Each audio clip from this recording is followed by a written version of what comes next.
Биз мамлекеттик мааниге ээ стратегиялык имараттын алдында турабыз азыр.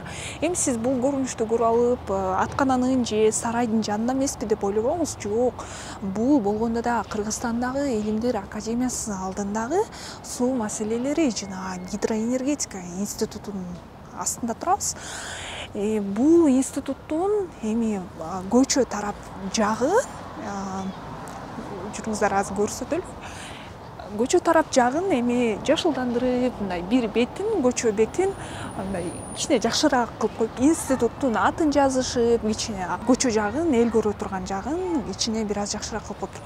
Бирок бул жагынан бир кадам аттагандан кийин эле мына ушундай төө чачты тик тургуза турган ушул мамлекеттик маанидеги имаратпы деген бир суроо сала тургандай бир абалга түшпөбөт экенсиз.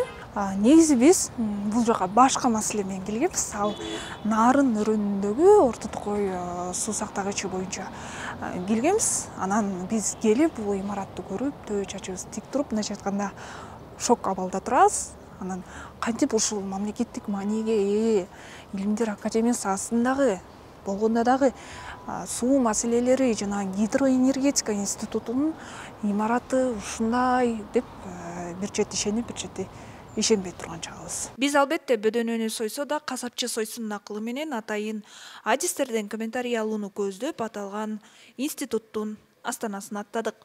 Тилекке каршы бир дагы жаш курактагы илимпозду кезиктире албадык. Ошентсе да жоктон көрө жогору деп эски кадр, эски муундагы адистен Орто Токойдогу соолуп калган көл тууралуу мындай пикирине кулак төшөдүк. Да, в основном идет для орошения именно Казахстана.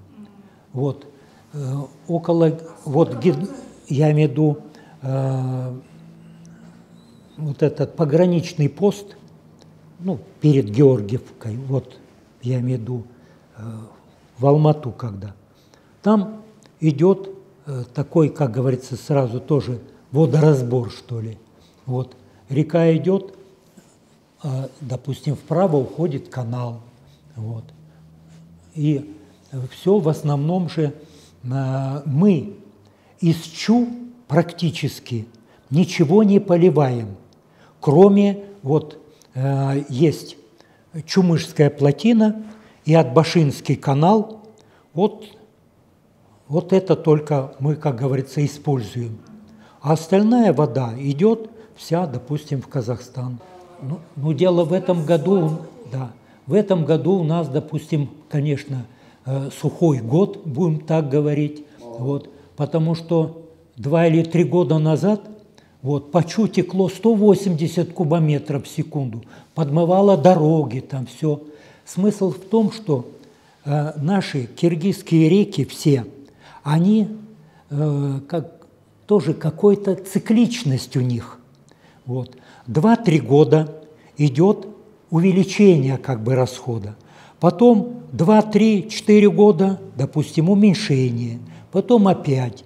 То есть эта цикличность, это природная. Бул Орто Токойдун бүгүнкү абалы. Суу сактагычы маселе жайлоого көбүрөөк окшош бара жатат. Орто Токой Кыргызстандагы эң ири суу сактагычтардын 3-чүсү.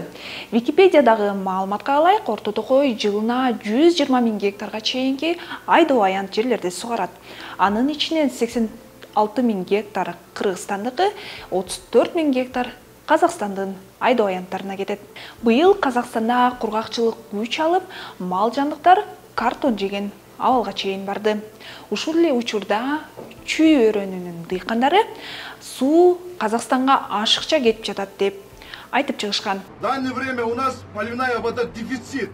Как вода стала товаром, там, в общем, порядок нету. Мындан улам суу Казакстанга сатылып жатат деген дагы айыптоолор, пикирлер күч алган болчу. Мы слышали, что у нас Кыргызстан заключил межправительственные соглашения с Казахстаном, Узбекистаном. За цвет меняет воду. Чарба министрлиги Орто Токойго суу жылдагыдан 50% аз кирип жатканын, бирок чыккан көлөмү андан дагы 2 эсе болуп жатканын билдирген болчу.